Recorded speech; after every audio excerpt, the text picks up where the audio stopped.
So I'm really pleased to be joined by Andile Zulu, who is a political writer and researcher at the Alternative Information and Development Center based in Cape Town, South Africa, to talk a little bit about the realities in South Africa of race and economics and violence in the wake of Donald Trump's kind of sandbagging of South African President Cyril Ramaphosa, and of course his decision to allow white South African quote unquote refugees into the United States. So, Andile, thanks so much for doing this. Thanks for being here. Thank you. So I guess I wonder if you can talk about the realities in contemporary South Africa about violence and who are victims of violence and the way in which that does or does not intersect with race and class.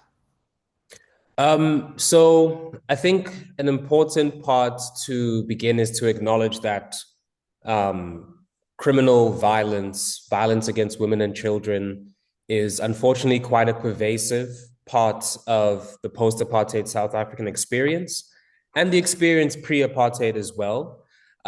So there is kind of the constant terror of crime that is faced by many working class, poor, and unemployed South Africans in rural areas, South Africans in urban areas as well.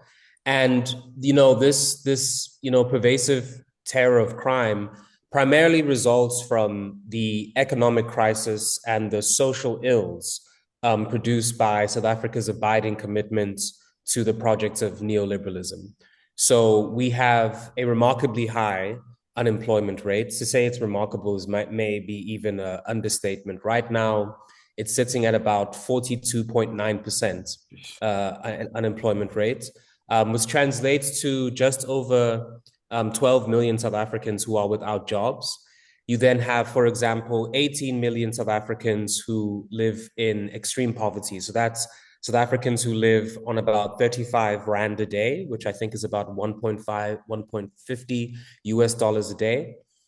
And then, of course, you have the reality of hunger, in that there are 6 million South Africans who do not have a reliable, affordable access to food. So there's this convergence of unemployment, poverty, hunger, and then, of course, the overriding issue of inequality. We're the most unequal nation in the world in terms of wealth and in terms of income. And so that, of course, manifests, that's an issue of class disparity and class inequality that is expressed through a racial lens.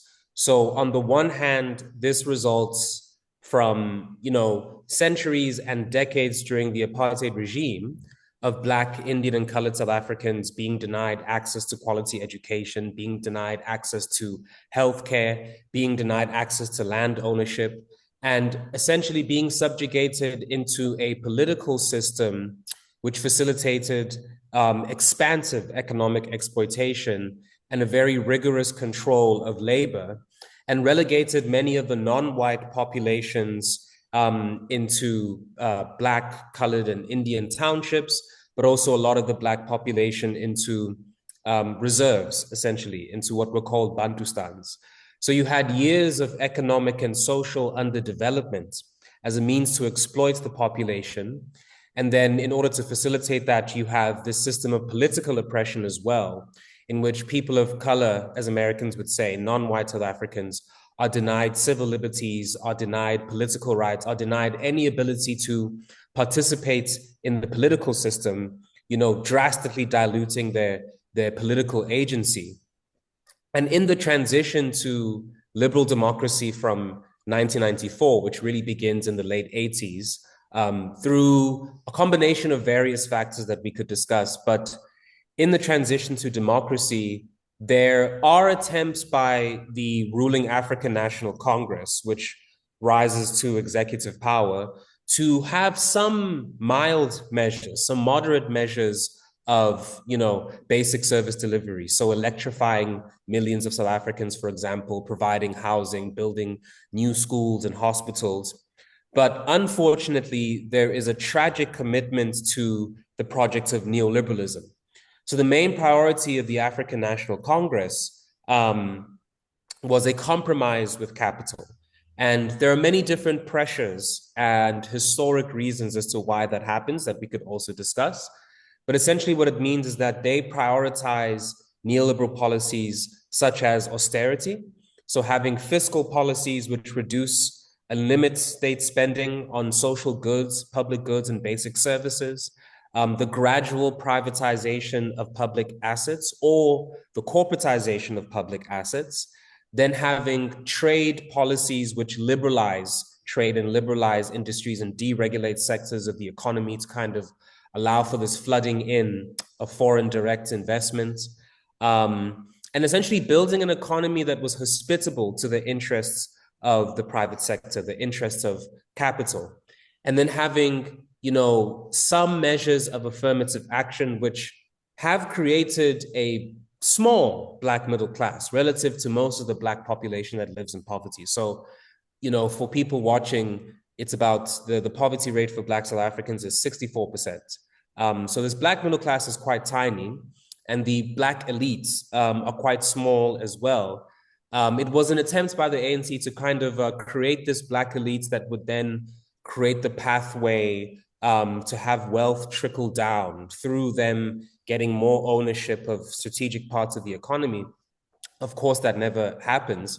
But what neoliberalism does through austerity, through deregulation, trade liberalization, privatization, and labor market flexibility as well. So ensuring that you have labor that is cheap, that is easy to hire and easy to fire. What all these neoliberal policies do is that they compound the inequalities, the inequities created by the past.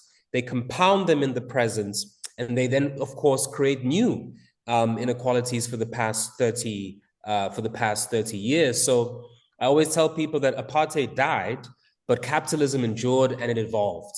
And so what we have right now is this incredibly violent society, and that violence is a symptom of deprivation, of destitution, of desperation as well. And so, for example, if you have a state that is committed to austerity, that's committed to cutting the public sector, minimizing its capacity to serve people, it often means that people don't get the kinds of support that they need for housing, for healthcare, for food, for education. And then if you have an economy that is not growing, because now you've liberalized trade and you've created a system through which, capital can come in you can have short-term inflows of capital, long-term outflow. So basically, it's easy to come in, make quick, short, speculative, high-profit investments, and then easily take your money out, and avoid making risky investments in sort of long-term productive things that would employ people. You have this crisis of joblessness because the economy is not fit to grow. We kind of deindustrialized in the 90s. In fact, in the past 10, 12 years, we've lost 300,000 jobs in the manufacturing sector. So this violence that many South Africans have to endure is a symptom of the kind of broken economic system we have. Maybe it's not even broken. I think this is perhaps the way in which a neoliberal economy is meant to function.